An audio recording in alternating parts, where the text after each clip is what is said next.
பொதுக்காலம் 19ஆம் வாரம் திங்கட்கிழமை. இணைச்சட்ட நூலிலிருந்து வாசகம். 10ஆம் அதிகாரம் 12 முதல் 22 வரை உள்ள இறை வார்த்தைகள். மோசே மக்களை நோக்கி கூறியது: இஸ்ரேலரே, உங்கள் கடவுளாகிய ஆண்டவருக்கு அஞ்சி அவர்தம் அனைத்து வழிகளிலும் நடந்து அவர் மீது அன்பு கூர்ந்து உங்கள் முழு இதயத்தோடும் உங்கள் முழு உள்ளத்தோடும் அவருக்கு பணிபுரிந்து உங்களுக்கு எல்லாம் நலமாகும் பொருட்டு நான் இன்று கற்பிக்கின்ற அவர்தம் கட்டளைகளையும் நியமங்களையும் நீங்கள் கடைபிடிக்க வேண்டும் என்பதன்றி அவர் உங்களிடமிருந்து வேறு என்ன எதிர்பார்க்கின்றார்? விண்ணின் வானங்களும் மண்ணும் அதில் உள்ள அனைத்தும் உங்கள் கடவுளாகிய ஆண்டவருக்குரியன.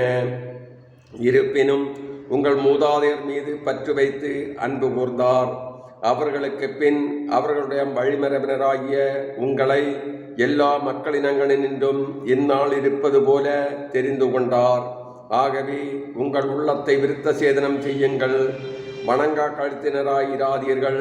ஏனெனில் உங்கள் கடவுளாகிய ஆண்டவரே தெய்வங்களுக்கெல்லாம் கடவுள், இறைவர்க்கெல்லாம் இறைவன், மாட்சியும் ஆற்றலும் உள்ள அஞ்சுதற்குரிய கடவுள் அவரே.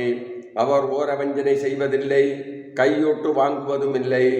அநாதைகளுக்கும் கைம்பெண்களுக்கும் நீதி வழங்குபவர் அவரே. அந்நியர் மேல் அன்பு கூர்ந்து அவர்களுக்கு உண்ணவும் உடையும் கொடுப்பவர் அவரே. அந்நியருக்கு அன்பு காட்டுங்கள், ஏனெனில் எகிப்தில் நீங்கள் அந்நியராயிருந்தீர்கள்.